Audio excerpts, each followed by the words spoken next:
ಸತ್ಯ ಹರಿಶ್ಚಂದ್ರ ಹುಣಸೂರು ಕನ್ನಡದ ಮಾಡಿದ್ರು, K V Reddy ಅವರು ತೆಲುಗಲ್ಲಿ ಮಾಡಿದ್ರು. ಅದ್ಧೂರಿಯಾಗಿ ಚೆನ್ನಾಗಿ ನಡೆದಿದ್ದು ನಮ್ಮ ಕನ್ನಡ ಚಿತ್ರ, ತುಂಬ ಚೆನ್ನಾಗಿ ನಡೆದಿದ್ದು. ತೆಲುಗಿಂತಲೂ ಚೆನ್ನಾಗಾಯ್ತು. ರಾಷ್ಟ್ರ ಇದರಲ್ಲಿ ಪ್ರಶಸ್ತಿ ಸಿಗುತ್ತಲ್ಲ, ರಾಷ್ಟ್ರ ಪ್ರಶಸ್ತಿ ಸಿಕ್ಕಿದಾಗ ಸತ್ಯ ಹರಿಶ್ಚಂದ್ರಕ್ಕೆ ಬೆಸ್ಟ್ ಕನ್ನಡ ಭಾಷೆ ಅಂತ ಬಂತು. ಇನ್ನೊಂದು ಮನೋರಂಜನೆ ಚಿತ್ರ ಅಂತ ಮದುವೆ ಮಾಡಿ ನೋಡು ಬಂತು. ಒಂದೇ ವರ್ಷದಲ್ಲಿ 2 ಚಿತ್ರಗಳದ ಒಬ್ಬನೇ ನಿರ್ದೇಶಕ ಒಂದು ಟ್ರೋಫಿ ತೊಗೊಂಡಿದ್ದು ಹುಣಸೂರು ಕೃಷ್ಣಮೂರ್ತಿಗಳೇ. ಇದು ಒಂದು ದಾಖಲೆ, ಇದು ಹುಣಸೂರು ಕೃಷ್ಣಮೂರ್ತಿಗಳದ್ದು. ಜಂಬ ದುರಾಂಕಾರ ಏನೂ ಇಲ್ಲದ ವ್ಯಕ್ತಿ. ಆವತ್ತೊಂದು ದಿವಸನೂ ಕಷ್ಟವೇ, ಜೀವನ ತುಂಬ ಕಷ್ಟವೇ. ಮಾಡಿ ಒಂದು ಪೀರಿಯಡಲ್ಲಿ ಇನ್ನೂ ಚೆನ್ನಾಗಿ ಜ್ಞಾಪಕ ಇದೆ. ಜೀವನ ನಡೆಸೋದೇ ದುರ್ಬರ ಆಗಿರುತ್ತೆ. ಮಕ್ಕಳು ಆವತ್ತಿನ ದಿವಸ ಇದು ಸಿಗ್ತಾ ಇರಲಿಲ್ಲ, ಮಕ್ಕಳ ಹಾಲಿನ ಪುಡಿ ಸಿಗ್ತಾ ಇರಲಿಲ್ಲ. ಅದು ರೇರ್ ಕಮಾಡಿಟಿ. ಆವತ್ತಿನ ದಿವಸಕ್ಕೆ ಡಾಕ್ಟ್ರುಗಳೆಲ್ಲ ಹೇಳ್ತಾಯಿದ್ದು ಗ್ಲಾಕ್ಸ್ ಹೊತ್ತು ಕುಡಿ, ಗ್ಲಾಕ್ಸ್ ಕೊಡಿ ಅಂತ. ಆ ಡಬ್ಬ ಸಿಗೋಲ್ದು, ಅದು ಕೊಂಡ್ಕೊಳ್ಳೋಕೆ ದುಡ್ಡಿರೋಲ್ದು.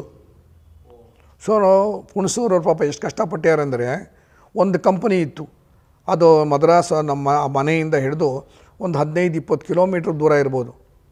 ಪ್ಯಾರಿಸ್ ಅಂತ, ಮದ್ರಾಸಿ ನಾವು ಇದ್ದಿದ್ದು ರಾಯಪೇಟ, ಅದೆಲ್ಲೋ ಪ್ಯಾರಿಸ್ ಒಂದು ತುದಿಲಿತ್ತು. ಸೊ ಹೋಗಿ ಅಲ್ಲಿ ಹಾಡೋ ಗಿಡೋ ಏನೋ ಬರಿಬೇಕಾಯ್ತು. ಅದು ಬರೆದು ಅವರು ಹುಣಸೂರವರೇ ಟ್ಯಾಕ್ಸಿಲಿ ಹೋಗಿ ಅಂತ ದುಡ್ಡು ಕೊಡ್ತಾರಲ್ಲ, ಆವತ್ತಿನ ಸಗ 15 ರೂಪಾಯಿ 20 ರೂಪಾಯಿ ಇರ್ಬೋದು.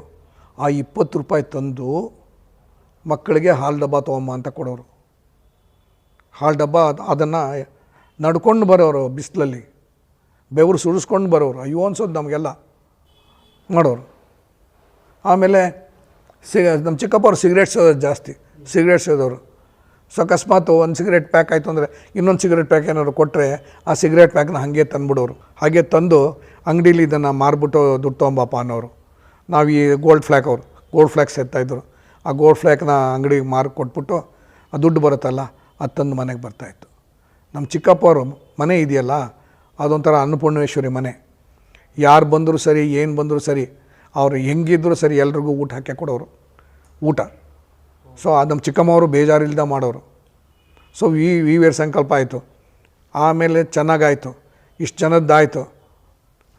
ಜೀವನ ಹಾಗೆ ಕುಂಡ್ಕೊಂಡು ಮಾಡ್ಕೊಂಡು ಹೋಗ್ತಾ ಇರೋದು. ಆಮೇಲೆ ಇದು ಮಾಡಿದ್ರು, ಒಂದು ಕನ್ನಿಕಾ ಪರಮೇಶ್ವರಿ ಅಂತ.